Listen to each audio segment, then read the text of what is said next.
What's up, y'all? Hope everybody's well. Welcome back to the Onyx Report, Black Masculinist news for the day. Hope you guys had a good weekend. Y'all know what it is. In here trying to get it in. Been helping my father get his YouTube channel together. So it's always a good thing when you can help the elders that brought you in. Love seeing a smile on his face. So that was all good business. Hope everybody's well. Got a few brothers in here already. Shout out to AL Evans, Hybrid Ninjas, what's up? MLR, what's going on? Got a few of the brothers in here. Ian, as usual, appreciate the information drop. South Shaolin, man, ain't seen you in a second. How you doing, man? Shit, no sound? What's up, Artisan? Yeah, man, the weekend was good. Artisan says there's no sound. Can you guys hear me okay? Somebody give me a 1 if you can hear me. Okay. What's up, AKs? Okay, so you guys can't hear me. All right, cool. Didn't know what he meant by that. Okay, so we're going to get into a little bit of something today. Appreciate that, y'all. Okay, now I can tell. It took a while for the comments to load, but I can see you.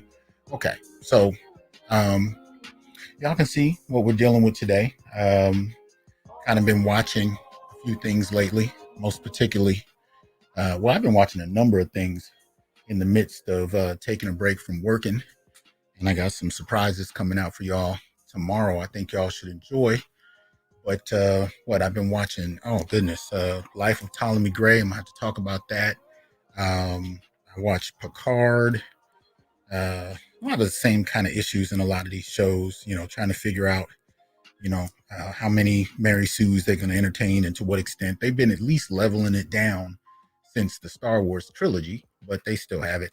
I've been watching Winning Time on HBO. That's been outstanding. That particular show about the rise of the Lakers in the 80s. Moon Knight.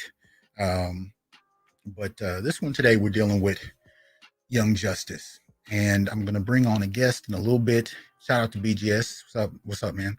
Bring on a guest in a little bit to situate the history of comics a little better. But in the midst of that, I just wanted to kind of throw some things at you a little bit in terms of theory, just to kind of frame for you my approach on the topic. Because you can see the question, can pro-LGBTIQ media ever be heterophobic? Now, LGBTIQ, lesbian, gay, bisexual, trans, intersexed, and questioning, just to kind of let you know what the letters kind of deal with. And so for me, there's a couple things that I want to kind of put on the table to give you a sense of how I approach this. So let me go ahead and do that out the gate. So this is the first. And some of these I won't read through all together, but I just want to give you a sense of where I'm coming from. And shout out to Dr. Ronald Neal, who was actually the first to introduce me to this concept of heterophobia. Now, this comes out of a greater lecture. I do an extensive lecture on the various forms of anti-Black misandry, and this is the very first one I start with. Frankie, appreciate that support. Y'all make sure you like, share, subscribe, join, and donate. Support the channel. You can see you can do that on Patreon, Cash App, PayPal, Venmo, right here on YouTube. So please make sure you support what we're doing so we can continue to do it. Anyway, what's up, no one? Good to see you. But shout out to Ronald Neal. So he was the first one to introduce me to this concept of heterophobia. And when I began to research it, what I realized in terms of this fear of men is it's more exact than that. What I'm talking about is a fear of Black men, which is a different framework. And so when you look at, say, the history of lynching and whatnot, I'll give you an example in a moment, you can see what I mean about a very distinct form of fear of Black men, not just the generic fear of men, which is a thing. Heterophobia can be a thing, particularly as it relates to men. But in this framework, you can see how I define it. It's a fear of straight Black males in particular. It's been a long history in North America and has been the impetus behind many rape accusations, police brutality, police homicides, lynchings, high incarceration rates, and town massacres. Gay Black males may experience it for two main reasons: when people assume they're straight or don't care about their sexuality whatsoever, and two, because they're still men, Black men. There are even Black women that may experience it, especially when we see how they're masculinized. And this was based on something that happened a number of years ago. It was a young woman in Chicago that was killed. And in the news reports afterwards, they kept using these descriptors of her that are traditionally given to Black men, especially in regard to, holding weapons, drinking, acting masculine, these various types of terms. So there are ways that people can be masculinized in a very particular kind of way to frame them, but it's still based off a paradigm used on Black men. So to situate tonight's discussion, I just want to give you a couple concepts. So the first one is, as you can see, anti-Black misandric heterophobia, or ABM heterophobia, and it has to do with a very distinct fear of Black men. Here is an example of what that refers to. This was a lynching that took place in Duluth, Minnesota. Right? A teen couple attended a circus and claimed they were assaulted, and that the female teen, Tuscan, was raped and robbed by 5 or 6 Black male circus workers. When examined by physician Dr. David Graham on June 15, 1920, he found no evidence of rape or assault. After the newspaper reported the story, rumors spread in the white community that Tuscan was dying from her injuries. That evening, a mob of men formed outside of the Duluth City Jail, numbering between 1 and 10,000. They seized Elias Clayton, Elmer Jackson, and Isaac McGee. The mob convicted them after a performed sham trial, beat them, and hanged them without evidence. The image is a postcard made from the lynching. Right? Now, there's a long history of these kinds of lynchings, and these kinds of postcards were sold all throughout the world. Right? Generating profit so people could actually see the maiming and killing of Black men. And this wasn't, just a random lynching of somebody. There was a distinct tradition and history of lynching men, and much of the time it was based on accusations of rape, most particularly of white women. Right? So which group is going to be criminalized with such an accusation? Heterosexual Black men. So when we talk about heterophobia as it relates to Black men, we're talking about this tradition. And it still can continue in media in a variety of ways. Obviously, heterophobia doesn't have to be limited to lynching, but really the fear of Black men, the criminalization and villainization of Black men, the idea that Black men are monsters or rapists, all of those things are inherently heterophobic, and they are distinct to Black males. That's why we use the term anti-Black misandric heterophobia. It's a very distinct and specific type of fear of men. So that's just one aspect of what we're going to kind of get into in a more practical manner, but I just wanted to give you the underlying kind of theory. Now, another concept has to do with anti-Black misandric gay discrimination. Now, let me be clear here. When I talk about this, in regard to LGBT, I don't have any problem with people's preferences. That is what it is. That's your business. I don't care. I'm not judging people, and I don't believe in maligning human beings for who they are. I don't support it. It isn't what I do. This particular concept here basically refers to the ways in which Black men were framed at a particular period of time as feminine, as inferior, simply because they were Black. And this was used to prioritize and foreground white masculinity as the standard and norm. So if you watched my show last week, there's a couple points where I brought up divestors. These were particularly Black women that found themselves attracted to white men that dominate and or kill Black men. Fundamentally, what they're drawn to is this idea of white masculinity as the norm. Hold on. Sorry. I got to make sure that the fan is going, or else the camera might heat up too much. So anyway, we're going to hope that worked. My apologies. Anyway, so this deals with the dominant kinds of terms, especially that ethnologists used in the 19th century to frame Black masculinity. And they perceived Black men as effeminate, dependent, hypersexual, and the sexual violence component is one that developed, particularly after the end of slavery, and as we transitioned, especially to the middle of the 20th century. So you have this transition, and you can check the Man Knot for more detail, but this transition of seeing Black men as effeminate and weak, and then eventually as criminalistic and violent. And this transition takes place between the 19th and 20th centuries in an interesting and distinct way that is particular to Black men. Now you can see that Latinos and Asians were also, most particularly Asians, were also deemed as effeminate in contrast to white manhood. But at the end of the day, Black men had a very distinct narrative. And from that narrative to go from effeminate and weak to violent and hyper masculine is a distinct change, unique in many respects to Black men, right? And so this framework just kind of helps us kind of deal with the perception of Black men as not men in a very distinct way. Here's another. Now, this is phallicism. I'm only going to read the red portion. You can screenshot the rest, but really what you need to do is check out Dr. Tommy Curry's work. This is his concept.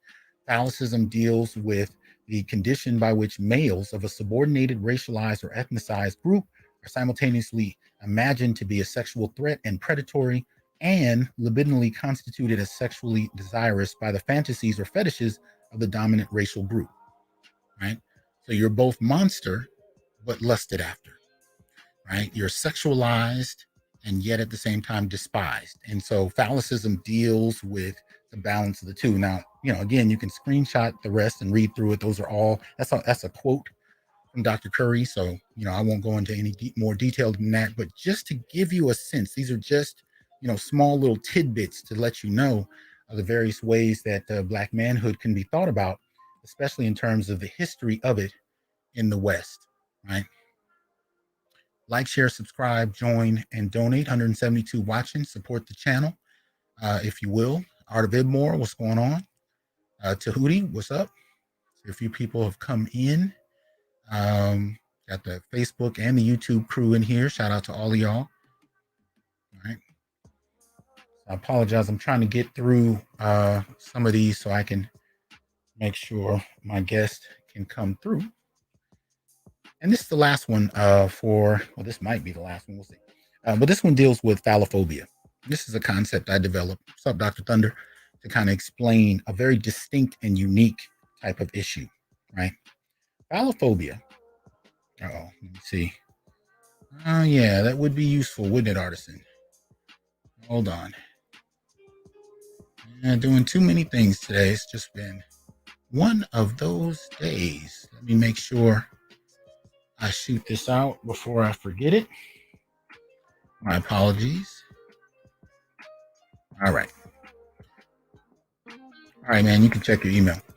So anyway, AKs and curtains, appreciate that support.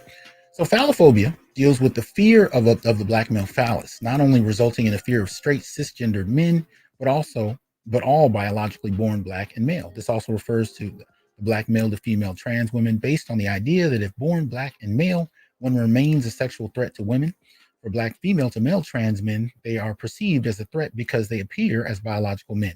For example, number one, in March 2017, Nigerian feminist, what's her name? I think she's a writer. I can't recall, but Chimamanda Ngozi Adichie questioned trans women born male and suggested they could not truly be women because they once experienced male privilege. Her critiques were reserved, and this is the critical point.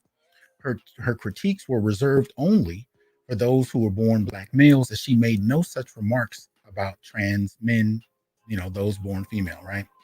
Second example has to do with the gender neutral bathroom discussions from a few years ago. And I think you guys might remember that whole question of whether, any gender, any sexuality should be able to use whichever bathrooms. And the fear that most had were of those who were born male and who identified as female. And the idea was that they were going to be sexually violating girls and women in women's bathrooms. There was no such statement whatsoever about, whether or not trans men might be violated in men's bathrooms. And the reason behind this is there's a distinct fear of Black males, biologically speaking. So on one vein, if you're born male, regardless of how you identify, you're still treated as a Black male in terms of what you might do. And the underlying idea is if you are born female, that even when you transition into, being a trans man, that it's still not something to be concerned about. So this deals with the idea of there's a distinct type of misandry that can still take place even within LGBT context, right? So these are some of the kind of concepts that I deal with to kind of explain my position. You can like them, you can hate them, you can agree, you can disagree. I don't really, I don't mind the discussion, but I'm not basing my opinion on that. But those kind of give you a framework for how we're going to approach tonight's issue. And we're going to approach tonight's issue in a twofold manner. The first is, of course, to talk about Young Justice, and the show itself, most particularly around one of its new main characters. I shouldn't say new; he's been around for a number of years, but Calderon. And then we're going to actually talk about Black men on a larger platform. So let me introduce my colleague here, Brother Artisan MC. What's up, man? Can you hear me? Uh-oh. I can hear you, Doc. What's going on? Yeah, man, you all right? Yeah, I'm all right. It's just the end of a day, end of a long week. So. They look like they've been pissing you off, man.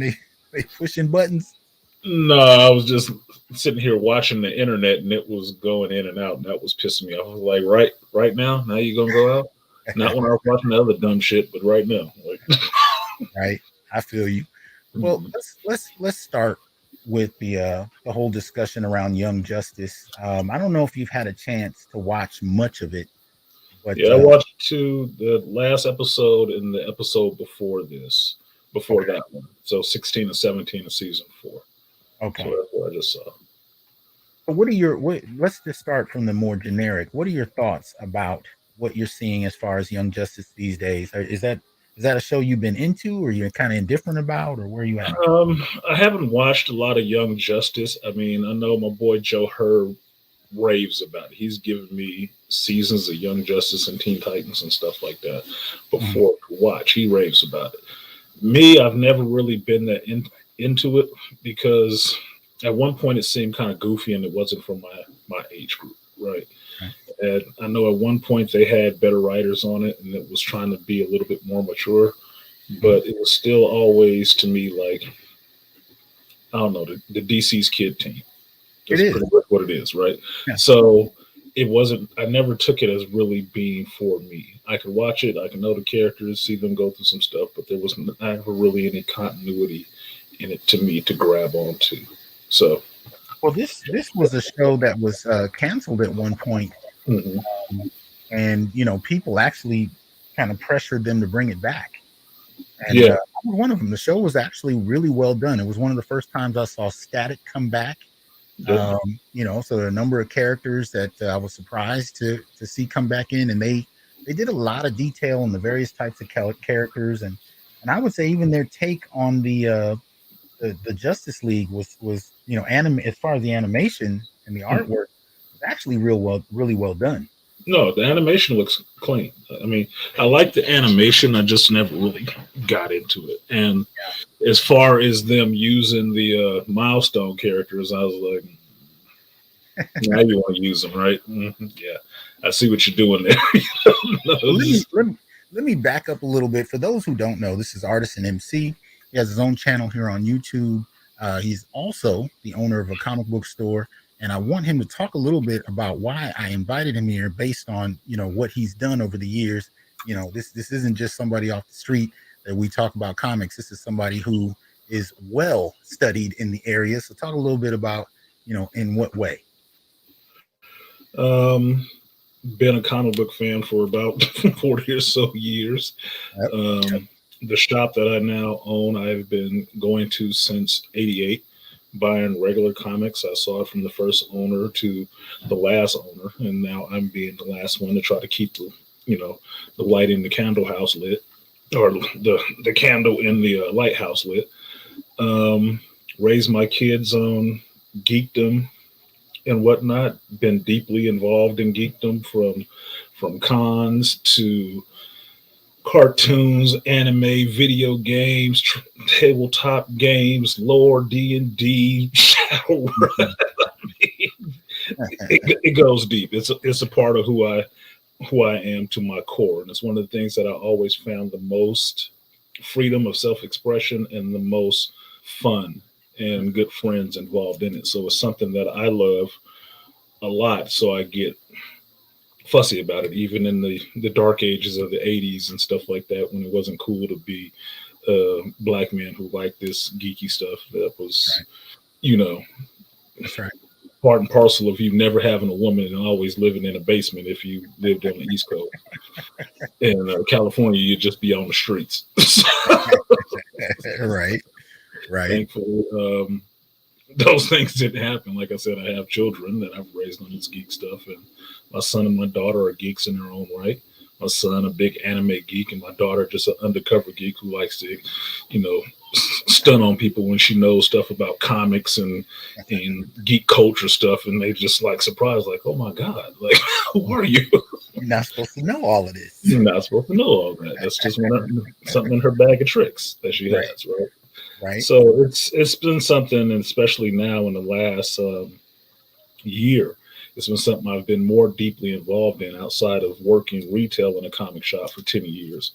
I now run a comic shop, the same one that I was working in. So I'm getting to see directly the other side of the business and how that affects sales, and how a lot of times your personal taste don't come into none of this. Yeah. A lot of times it doesn't. It's not on a business side. It's not about your personal taste. It's about what's going to sell to who. Mm-hmm. You gotta like it. You just have to provide it for the people who do. So, so I'm getting a little different view of the perspective on the business of comic books and stuff like that now, other than I had when I was just a consumer. Okay. What's the name of your store and where is it? Oh, you can look it up on Google. Antonio's Stand-Up Comics in El Cerrito, California, 120 San Pablo Avenue, El Cerrito, CA. Yeah, that's right. And then you should be able to order online soon, right? You can order online if you email us at standupcomics21@gmail.com. Put your order in for what you want, your shipping information. I personally will be the one getting back to you and getting those books ordered and the order taken care of. You can pay online, over phone, and get that done. Get you what you need. Okay. So coming back, sorry, I was going to add that, as far as I know, right now we haven't confirmed it yet, but I may be the only Black-owned comic book store. I'm saying California, but at least the Bay Area, I am the only one. I am the Highlander right now. I'm still waiting to see a list of how many are owned across the country, especially after the pandemic. Yeah, we got an idea on that. I got an idea on that. I'm gonna share it with you because my homeboy gave me an idea on Saturday, so I'll share it with you later. Okay, we'll share it on here, but I'll tell you later after we do the rest of your stuff. So, as you guys can see, this is the Young Justice team. It's in its 4th season, and that's the character. So at the top you have Nightwing and a variety of other characters, Miss Martian, Superboy, so on and so forth. And as a geek myself, I've been reading these also for 45 odd years. So, these are hardly a new fad for me. And that, of course, is Aqualad in the cartoon. I didn't remember him being black in the comics before. He wasn't. Yeah, I didn't think so. No, he wasn't. But in Young Justice, they made him black with bleach blonde hair. And he started out as Aqualad. He has recently become the new Aquaman. As a matter of fact, as of this season, there are kind of 3 Aquamen. There's the original, there's Calderon, and then there's another. So there's a few different characters now holding the mantle of the Aquaman. GC is not cool. Moist. Yeah, they got that Moist Boy covers out recently. Yeah. Right. Well, and you saw this on the comic production end, as far as the kind of inclusion of sexuality in a variety of different ways. It's been around for quite a while, but there's been an uptick in it. Can you talk anything about what you've seen as far as as comics and sales of comics and anything around that? As far as the sales of comics and the uptick of the LGBT message in comics, it's not even an uptick. It's actually a full court press on pushing this stuff out there as hard and fast and as broad as they can. And my understanding of the situation is that they believe that is the audience now, that the 20-year-olds nowadays, the Zs and the younger millennials, this is what they are into. This is the culture now. So comic books are always reflective of your culture. They always try to sell to the culture because that's how they stay relevant and stay printing books and getting people to buy them. So this is, at least on DC side, this is their full court press. Jim Lee and everybody at DC is really pushing this, and the Rainbow LA will not be the end of this. This is coming. There is a character in every superhero family, and that character is getting shine, spotlight, sprinkles, and everything else they need to push them out there to sell to that audience that will buy it. Mm. Um, Marvel has done it too, to some, I wouldn't even say success. They failed at it a bunch of times, but the way they did it was very ham-fisted, sledgehammer. This person is gay, and now this person is gay, and we're going to stick it in your face. Do you like that? No. Okay, we'll move on to the next one. This person, Do you like that? No. Okay. yeah, like that. No. Okay, we'll move on to the next one. But they haven't stopped doing it. They just are not as savvy with it as DC is being, and they don't have as many characters. Well, hold on one second. Hold on. Shout out to MS Delta, who says, with the generous donation, most people in the LGBTQ community just want to live their lives in peace and not be targeted. LGBTQ people didn't ask for this LGBTQ in places like comics, kids programs, and schools. Elite LGBTQ and the left in Hollywood and politicians are the ones pushing this. Yes, they are. And you can kind of see that because usually when they delve into this, the sales do not generally do what they hope they will. And this is beyond LGBT. This also includes a lot of the feminist kind of pushes in action and sci-fi. And it doesn't bring out that Twitter audience that they thought would come out. And then they double down again and again and again. And the sales just seem to, and I don't know how long they're going to keep doing this, but they're losing an audience, I would say. Yeah, they're still on people like yourself, no? It does, because I can say from a sales standpoint, you can look at some of this stuff and see how long it sits on a shelf. Like the average shelf life of a comic is 5 weeks. 5 weeks you have to sell that comic at its price. Now you can go in comic book stores and see comics sitting on shelves for years, right? But it does have a lifespan. 5 weeks is what you wanted to get it out the store. That's about a month and a half. You want it to be gone.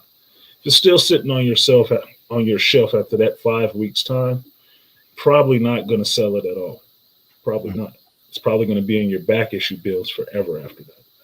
And if you think about it in the sense that you spent $2.50 today for $5 tomorrow, when you never recouped your $5, you just lost your $2.50. Yeah. So however long it takes you to sell that book, or sell all of them, if it sits in your bins for 5-10 years, that's how long it took you to recoup that money. That's not a seller. 5 weeks, it should fly off the shelf within that month. If it doesn't, you either order too much or something is not happening in that book.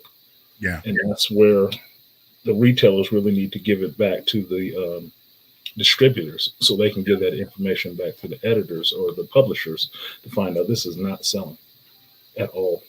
And you can do that, but some shops are lazy. They don't do it. They don't send those books back. Like, look, I lost a bunch of money on these books. Take them back. I don't want them. One of the reasons I was going to do today's show is I noticed something in the show itself, and it was really something I didn't see until this last episode. They took us to Atlantis, and one of the things they showed us was the different types of relationship structures in Atlantis. And so what you tended to have a lot of were 3-person marriages. And this is something I saw in the Red Sun Superman, toward the end of the run. Earth had moved to this kind of 3-person marriage thing, and then by the end of it, Earth becomes the new Krypton. So they're associating this idea with the evolution of society, right? And they reintroduce it here in this particular version of Atlantis, where you tend to see not only 3-person relationships, but one character might actually have an animal body from the waist down, kind of like what do you call it? What do they call it? Merman or a mermaid. Yeah. So they kind of you have species erotica. But this is the thing that caught my attention about it, right? What caught my attention is they showed a relationship with one woman and two males, right? Mm-hmm.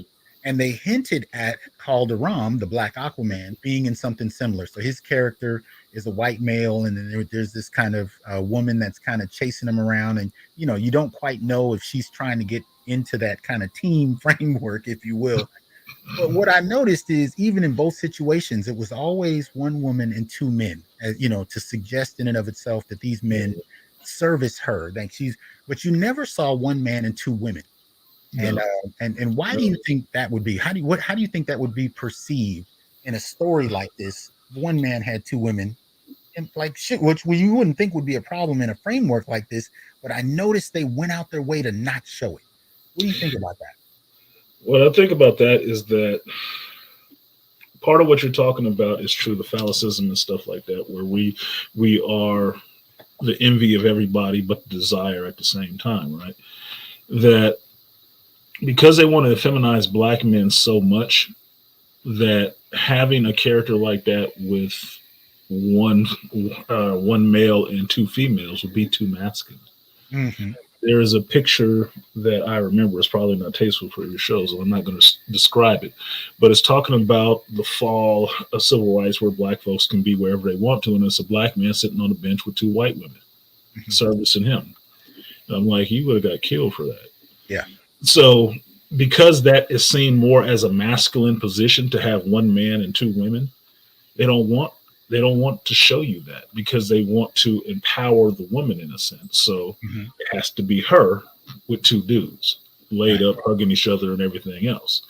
I mean, you take it right to the X-Men with the Jean Grey, Scott, and Wolverine situation. How did that play out?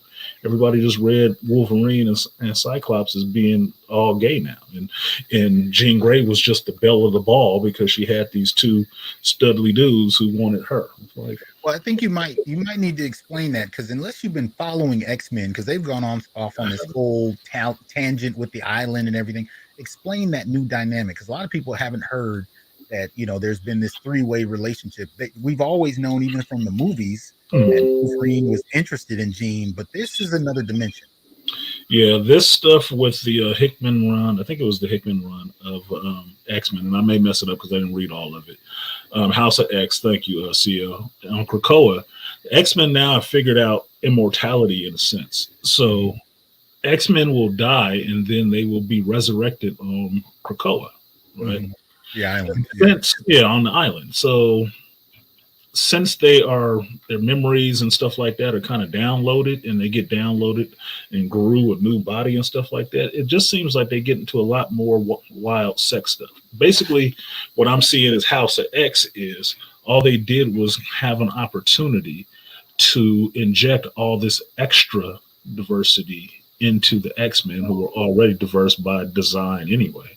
But they wanted to put all this sexual antics into it, because that's primarily, outside of some decent stories that I've read, that's primarily what you see focused on the whole time.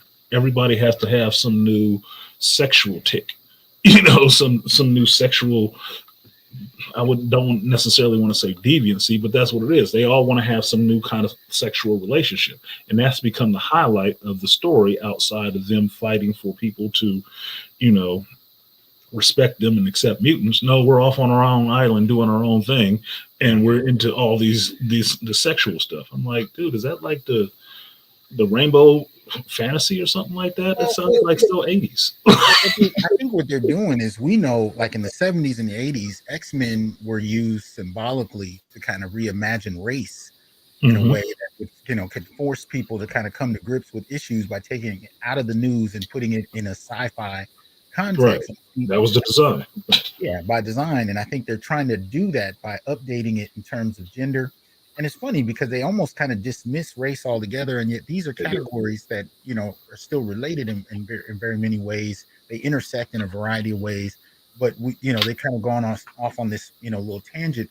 But I notice when they do try to champion these issues, it's you know, it's the masculine idea that seems to need to be suppressed or downplayed or whatnot. And this is, I think, part of the problem with a lot of comic readers who are like, you know, I don't particularly care if some of my characters are gay. I don't particularly care if, you know, I got friends that are gay. My issue is you don't have to make negative portrayals of masculinity in order to make the point that people should be able to express themselves. And this is the same problem that a lot of people have with feminism. You know, it's not really a matter of, I don't want women to vote. I don't want women to get paid equally at the job. No, I just don't want you to downplay masculinity in order to talk about the positive qualities of women and girls. Exactly. Those things don't have to be synonymous. No, and I don't really think they know how to do that, nor do they want to. I don't think so, because in and of itself, to me, there is nothing wrong with diversity. I mean, that's like saying that there's many colors in a crayon box. Like, yeah, we can all agree that there's many colors in a crayon box. Big deal, right? But what I see is that they're running the diversity flag up, but actually trampling on the racial issues within this country, black men and masculinity, all at the same time while yelling diversity. Because diversity would mean you accept the fact that there's masculinity as well as femininity and all the rest of these things. But that's not what they're doing. They're trying to stamp down and replace masculinity with this feminine version of what they believe masculinity is. Because you can still have a female character, but she acts very masculine. Yes. So it's okay.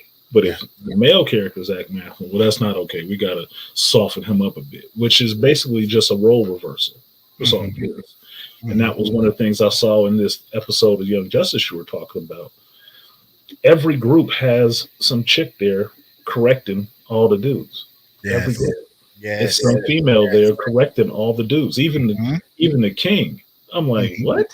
Yes. I was like, how does that work? Like, so when I got to the end of it, and then I saw how it ended, I'm like, I mean, I like her, but that's some BS. Like, Look, I'm gonna say it. Spoilers, you know. I wasn't gonna spoil it. I don't spoil. You know me. I don't spoil it. I'm gonna damn well spoil it. So I'm okay. Sure. You don't want to hear it. You got 10 seconds to mute what I'm about to say because I'm telling you. Get to the door. You know what I'm saying? Look, get to the chopper. At the end of the latest episode, you know, we're talking about Atlantis. You get to see Mera, right, the wife of Aquaman, become the queen of all Atlantis. It might have been all the oceans. Yeah, the king. Did they call her king or emperor? I can't remember. They call her the High King. I'm like, I was like, king is a masculine term. I guess we got to change the chessboard now, right? Well, no, we saw the same thing in Thor, right? And it was dumb there too. I'm sorry, it was dumb there too. He gave the rulership. He gave the crown to, you know, what's her name? Valkyrie in the MCU. Yeah. He gave it to Valkyrie, but he didn't say you're the queen. He called her the king. Yeah, you're now king. I was like, that's not how that works, dude. King is a masculine term. But this goes to your point earlier. It's not enough to see women in positions of power. It's more a dynamic now of replacing men and replacing men's titles.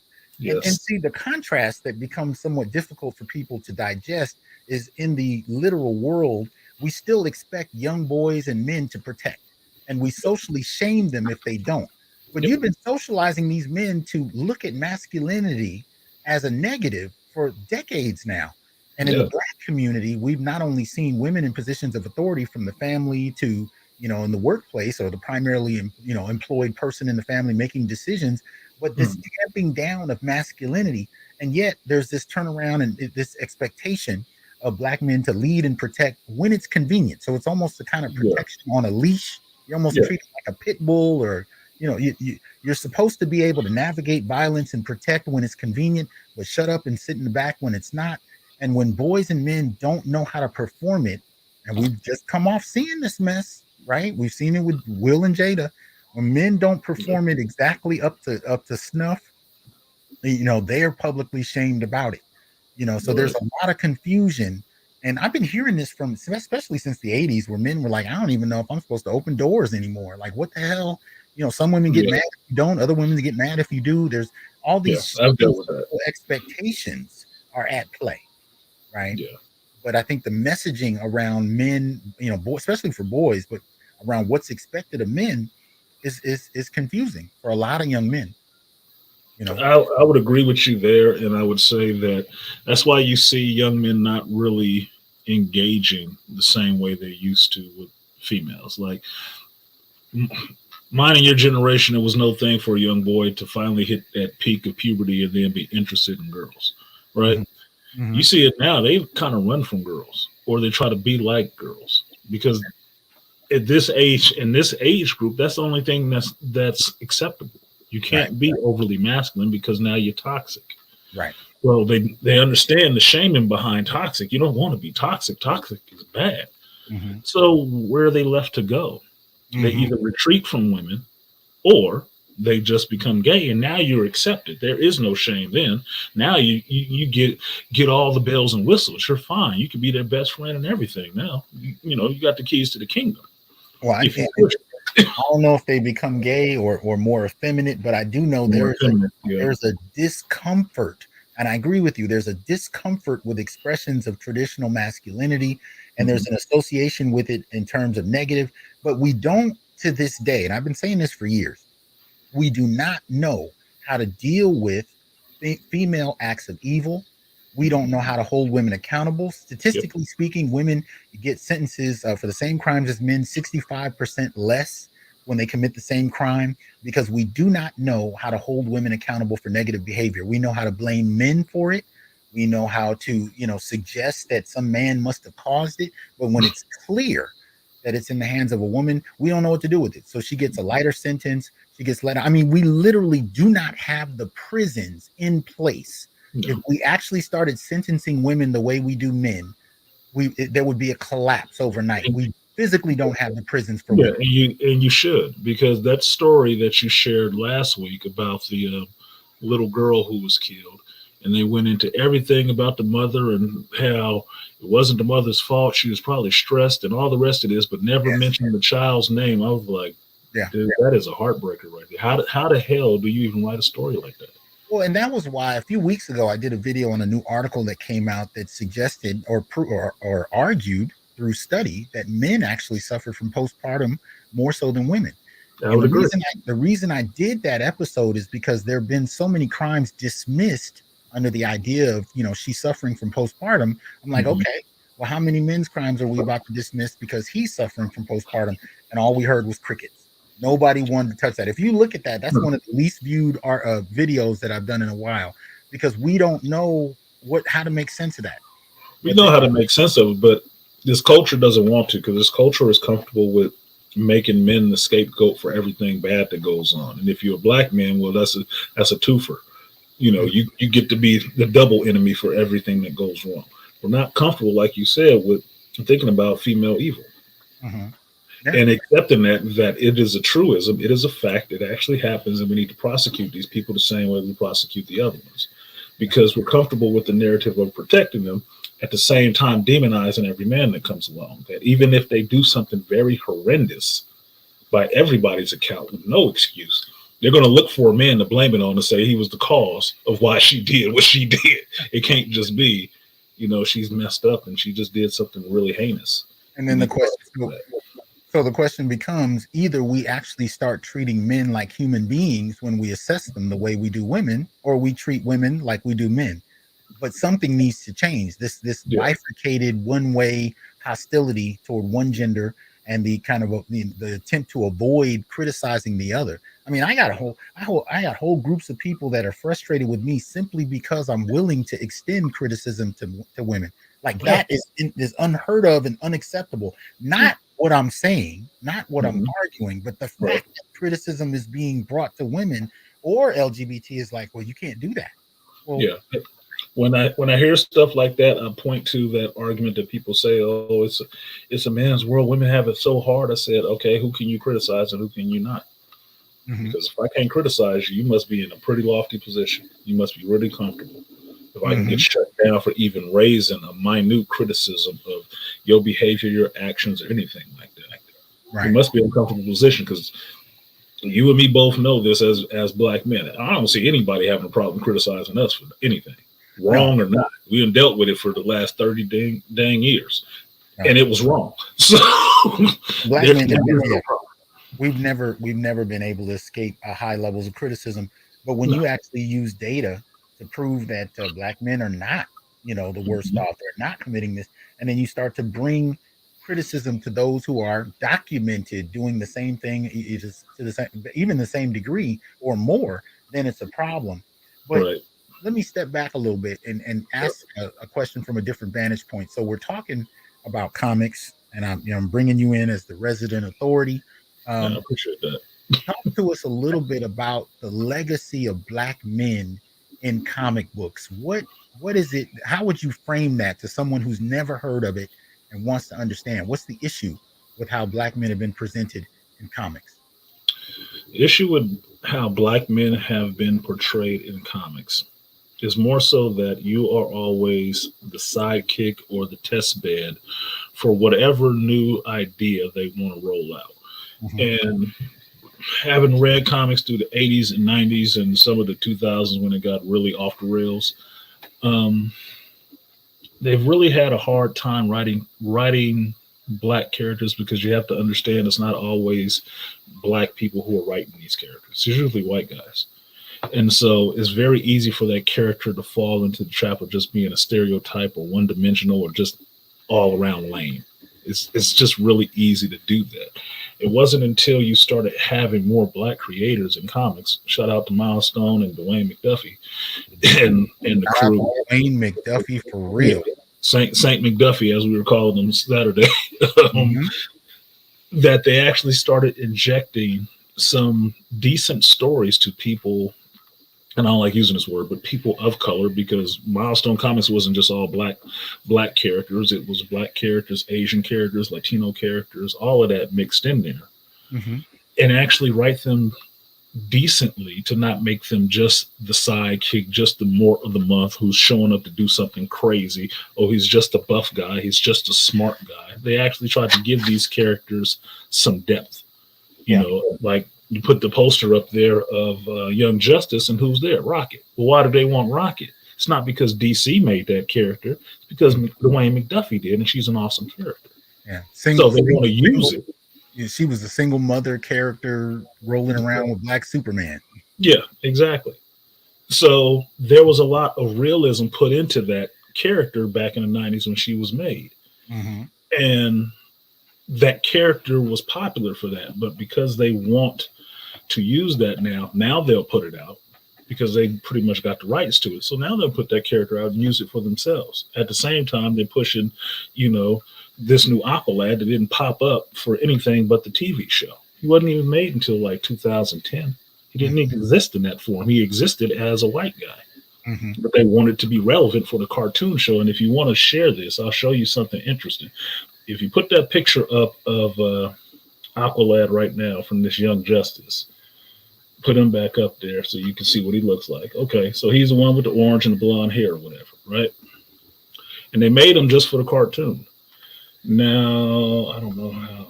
Yeah, he's actually Black Manta's son. That's what they were saying, because, that's the other thing in comics. If you're black, you got to be related to somebody else black too. You got to be that character's son, some kind of way. So if you share the screen, I'll show you something interesting about this character and the design for this character, because you can credit, I think, a little bit Jeff Johns with this idea with this character. But I put up a picture. There you go. Now, what did it? Hold on. Let me put it back up again. There we go. There you go. You guys see a similarity there?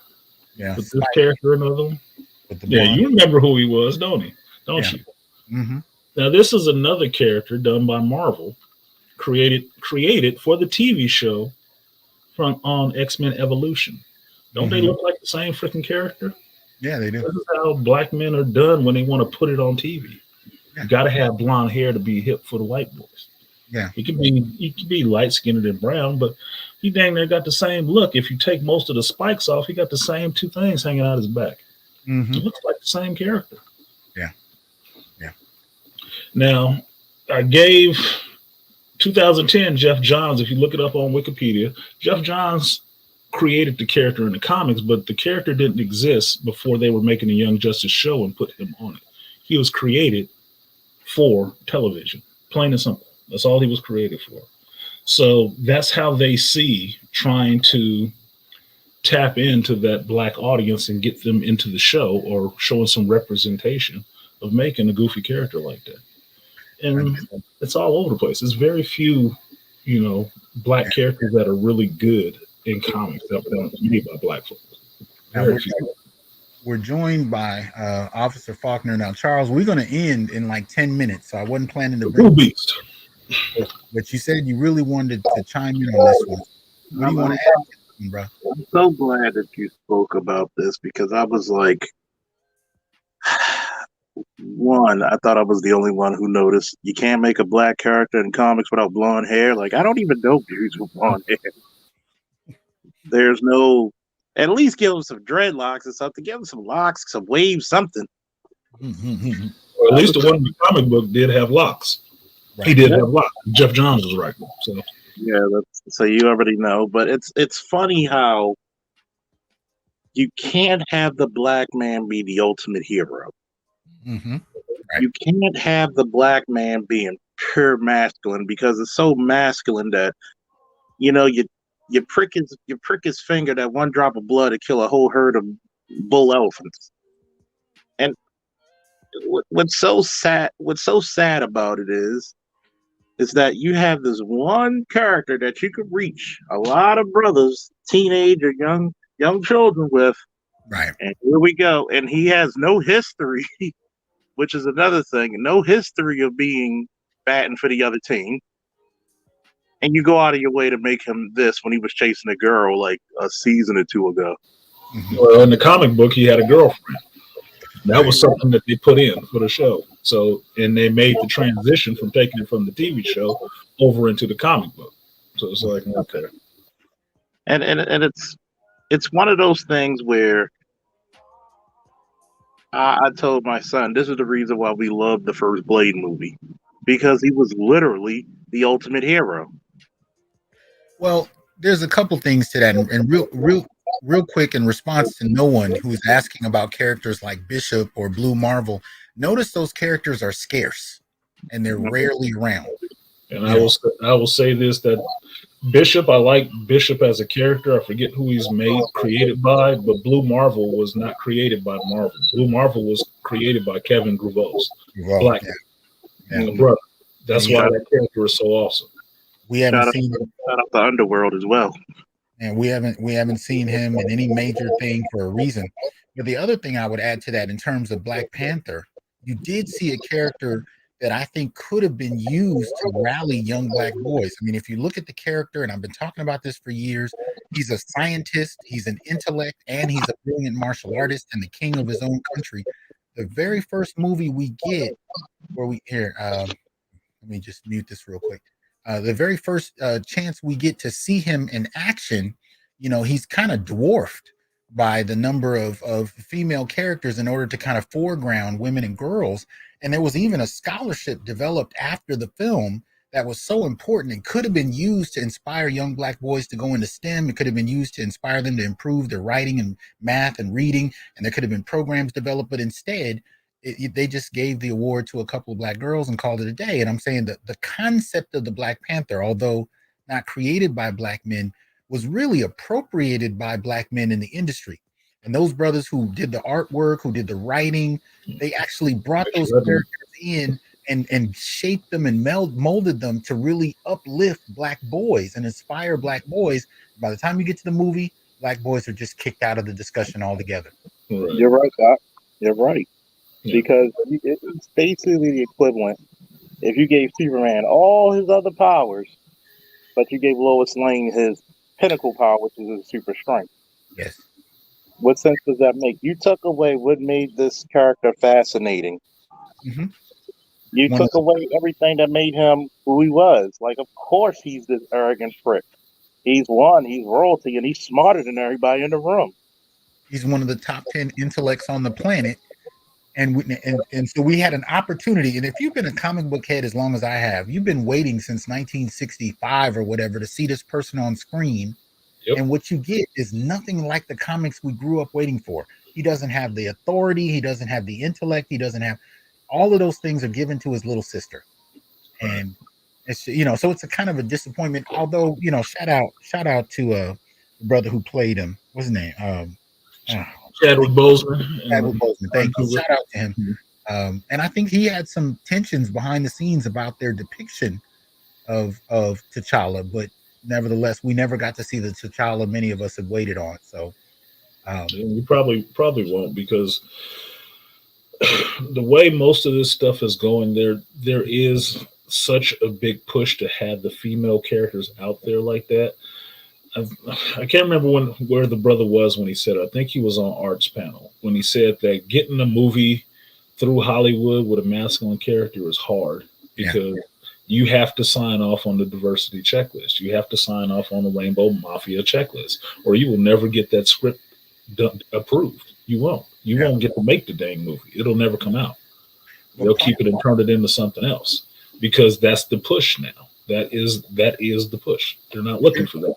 But there's also a distinct history and fear of Black men and Black manhood that adds to this. I completely agree. It's hard to get a masculine character, onto the screen. It's that much harder to get a Black masculine character, male, on the screen. And you can have Black female masculine characters, but to have a masculine Black male, I think is especially based on the history of how this country has worked in regard to representation. There's a palpable fear of Black men and even the imagery of Black men. Yeah, there was an event that happened recently that was really highlighted to whereas you understand how afraid people are of just Black male anger. Yes. In a simple sense. I mean, it might have been just a Will Smith thing. That's what it was. That highlighted the fact that, I think I was saying this about how Black folks will take it, well, he was weak before, he's still weak now for doing it, and all the rest of that. But white folks is looking at that like, I'm afraid. Because they're really worried about that. They're always really worried and scared of black male aggression. That's why you can't have in a movie nowadays a masculine Black male. I mean, I just watched a Morbius movie. Them dudes in there could have been in the Star Wars Force Awakens movie. All they needed was to slather some oil on their face and they could run out there with Finn, acting like the runaway slave, just scared. And they got guns and everything. I'm like, why can the old bald dude be tough? And then the big buff Black dude got to be the scariest one. I'm like, come on, man, this is just ridiculous now. It's a caricature of itself. I've never understood that. And even in the military, even the police department, we just see the goddamn Capitol last year, and the heroes of the story were the Black officers. Mm-hmm. I personally know in Howell, I personally trained some of those officers who were there when they were with my department. Mm-hmm. So how the hell do we get depicted as cowards when we did the most bravest shit this country's ever seen historically? Mm-hmm. You can't even. I'm gonna tell you this. I know neither one of you served, but I'm gonna tell you what's one of the most disrespectful things that I've taken. When I watch the military channel or the Iraq War or Afghanistan, you would think no Black people existed in the military. Mm-hmm. When you look at these cop shows, you think no Black cop ever existed. Yeah, there was never one on the streets.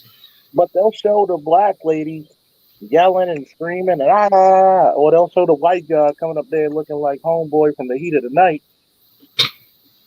Yeah, that Kodo, R.I.P. But you'll never see, you can't even see it in real life. Like, I live in a city where your department is half Black, so you're going to run into a Black officer. Mm-hmm. But you see these depictions of officers, you'll never see them as the Black guy who's confident, who's intelligent. It's like too much like right. Yeah. Well, because they're comfortable with the erasure. That's like this last week with all this Supreme Court justice stuff. That's what I was seeing. They were comfortable with the erasure. It wasn't about who got there first. Like, forget Thurgood Marshall. It's all about what's happening right now and all the rest of these people. I was like, so what? Black men ain't been there doing nothing? Really? That's what the play is. It's just the complete erasure of you from the social consciousness, unless, shout out to Dr. Tia-san, they can make some money off of you. Yeah, absolutely. Unless they can make some money off your dead body, then they're all for it. But they'll quickly forget you even then. Yeah. As soon as they can get a check from you, then they don't need you no more. So to me, that is a push, and has been the push for the last 35 to maybe 40 years. Mm-hmm. Just the total erasure. We never did anything. You never were about anything, and everybody should stop looking at you. Pay no attention to the man under my feet holding me up. Mm-hmm. Real talk. And y'all support the Afro Nerd radio channel. Show. Go check him out. He's in the chat. Go ahead and tell people where they can catch your show. He deals with this kind of stuff all the time. And I'm gonna give my guests an opportunity to kind of close out their thoughts. So Let me start with Officer Charles. Any closing thoughts about Black men, comics, sci-fi, and especially, in regard to the young boys you deal with? One, we need more Black creative minds. Whether it's artists, writers, creators, programmers, whatever. You need the Black story to be told by Black people, especially Black men. We need to galvanize people with their thoughts, with their imagery, and with their honor. There is, without the stories of being told, your heroes are null and void. And shout out to some of the young men that have actually trained. And hopefully I'll get the sponsorship to send them off the training so they can do this high risk and executive protection security. Well, do you want to tell people how they can support? Well, you can support through the Cash App. I'm gonna probably start a GoFundMe for the training. Okay. And I'll get to you about that one, but you could definitely hit up my Cash App and I'll post it up in the chat. If anybody wants to donate, please do. All right. Appreciate that, man. Take it easy, bro. Let me see. And all right. So, Brother Artisan, tell people, I'm going to put the brand name up so people can find your channel. If you're not already watching, you need to, especially on Sundays, 11 a.m. Pacific. Check out Artisan MC. He usually broadcasts from the store. But again, remind us about the store, where it is, and how people can support, not just buy comics, which I hope you all will do, but also support the store, because you've been building this up really by yourself. Yes. Outside of the initial GoFundMe that helped to get the first round of books and stuff like that in the store and keep it open, everything else has been funded out of my pocket. So it has been a struggle, but that's what I've been doing because that's what I believed in doing. So the store is Antonio's Stand-Up Comics, 120 San Pablo Avenue, El Cerrito, California, 94804. You can email the shop for orders at standupcomics21@gmail.com. And you can also Venmo if you just want to donate to the shop at standupcomics21 at Venmo. So it's pretty easy. It's there. I will say, just on a side note, this was the thing that I told you I'd tell you later, Dr. T. There was an idea floated by my friend Joe Thompson from Fracture, who was another brother who's actually puts out his own comics, and he exclusively wants to sell them in our store outside of online, but in the store. So I'm appreciative of that. Beautiful. Because taking over the shop, that was one of the things I wanted to do, was have a place where Black artists, Black creators can actually put their work in a brick and mortar store and actually be able to be picked up, held, looked at, and whatever. Because online sales are good, but online sales for books is like, to me, it's about 50-50. If I can't see it, especially a comic, if I can't see it and look at the art on the interior, what am I buying? I'm still into tactile media. It's just what it is. So one of the ideas he came up with this week was, we were talking about if I was the only one in the Bay Area. He agreed because he's in the creative circle of comics. He just came from a con with his booth at a con. So he's telling me I am the only Black comic book shop owner in this area, the only one. And not a lot of people actually know that. So the idea came up that we were thinking, like, how many of us are there? Right. And I told him, I said, well, I'm doing this thing with Dr. T. We can put it out there. Dr. T has a bigger audience than me. If you know of a Black comic book store owner, tell them to email me, because we can try to get some things going on to see what we can do when we can all actually get together and network with each other to actually do this comic shop stuff and actually keep each other up and running, because it can't be that many. I mean, even with you, Dr. T, how many did we think of? 2 on the East Coast, 2 females? And I don't know if they're still open. I really don't know if they're open either. I don't. But I'm glad to see this resurgence in this way, because I remember in the early 90s, this was one of the books I used to love. And brother, man. You could still got that first issue. I still got that first issue. I got all of them, and you could only get it when you went to a black bookstore or you had to Mhm. mail off for it, but you couldn't find it in the regular comic book stores. No, you had to go to a con. You had to go to a con and meet that brother to actually get that book. Yeah, Yeah. excellent book, excellent Hmm. book. So I'm glad to see brothers working, again, trying to get things up, supporting one another. And we want to Yes. make sure that we support you. People in the chat are asking for the link for the store.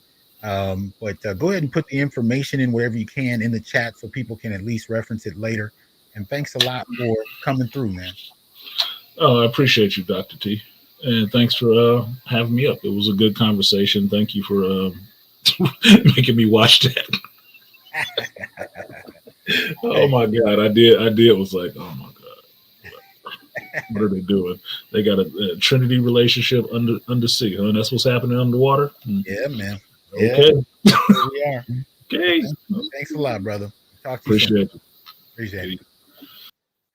All right, people. Well, I appreciate you guys joining us, and this is really what we're trying to deal with. At the crux of it all, we're looking at the ways that Black men are represented or not represented, the various ways that Black men are dismissed or portrayed problematic.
Okay, sorry about that. Looks like my whole system just crashed out of nowhere. This is really weird. It's been doing that lately, but I don't know how to explain it. So I guess I'll be doing some technical work.